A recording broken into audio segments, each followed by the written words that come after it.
الله أكبر الله أكبر الله أكبر الله أكبر الله أكبر الله أكبر الله أكبر الله أكبر الله أكبر لا إله إلا الله والله أكبر الله أكبر ولله الحمد الله أكبر كبيرا والحمد لله كثيرا وسبحان الله بكرة وأصيلا وأشهد أن لا إله إلا الله وحده لا شريك له وأشهد أن سيدنا محمدًا عبده ورسوله صلى الله عليه وعلى آله وأصحابه أجمعين أما بعد فيا أيها الناس أوصيكم ونفسي بتقوى الله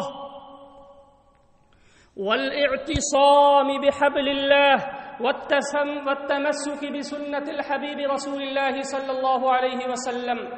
أيها الإخوة المستمعون، تبدأ عباداتنا بالتكبير، ففي الأذان التكبير، وفي الإقامة التكبير، وفي الصلاة التكبير، وعند الذبح التكبير، وأعيادنا في الإسلام تبدأ بالتكبير والتهليل. الله أكبر الله أكبر لا إله إلا الله والله أكبر الله أكبر ولله الحمد. أيها الإخوة، عيد الفطر ارتبط بشهر رمضان الذي أنزل فيه القرآن وفيه الصوم الذي يذكر بهدي القرآن، موسم يختم بالشكر والتكبير ولتكملوا العدة ولتكبروا الله على ما هداكم ولعلكم تشكرون.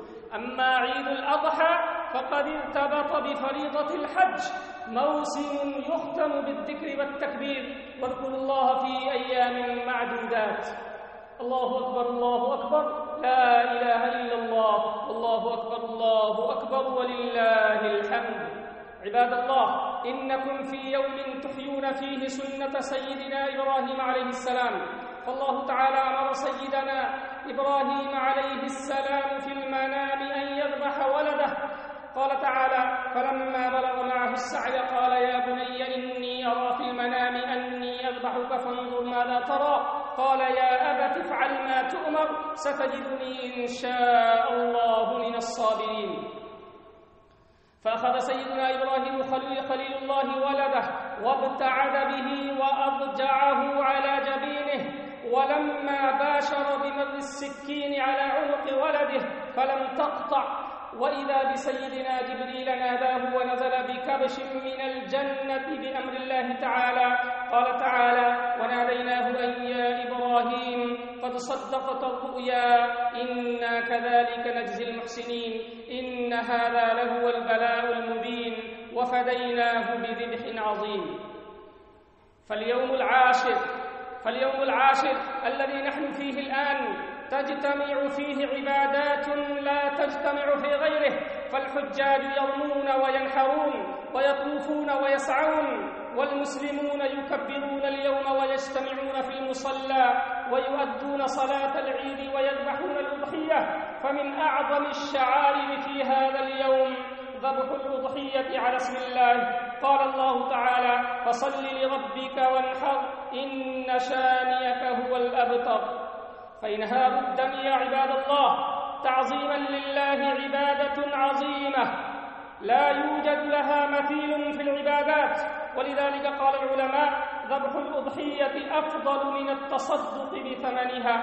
كذلك هذه الأيام الأربعة هي أيام التشريق التي لا يجوز صيامها كما لا يجوز صيام العيد، لأنها أيام أكل وشرب وعبادة. عباد الله، اجعلوا هذه الأيام فرحا لا ترحا، وأيام اتفاق لا اختلاف، وأيام سعادة لا شقاء، وأيام حب وصفا لا بغضاء ولا شحنا. تسامحوا وتصافحوا، توادوا وتحابوا، وأطعموا من أضحيتكم الأقرباء والجيران والأرامل والمساكين. قال الله تعالى: فكلوا منها وأطعموا القانع والمعتر كذلك سخرناها لكم لعلكم تشكرون. اللهم تقبل منا إنك أنت السميع العليم، وتب علينا إنك أنت التواب الرحيم، واجعلنا من المقبولين. اللهم ارزقنا الإخلاص في القول والعمل. أقول قولي هذا وأستغفر الله لي ولكم ولسائر المسلمين فاستغفروه من كل ذنب إنه هو الغفور الرحيم.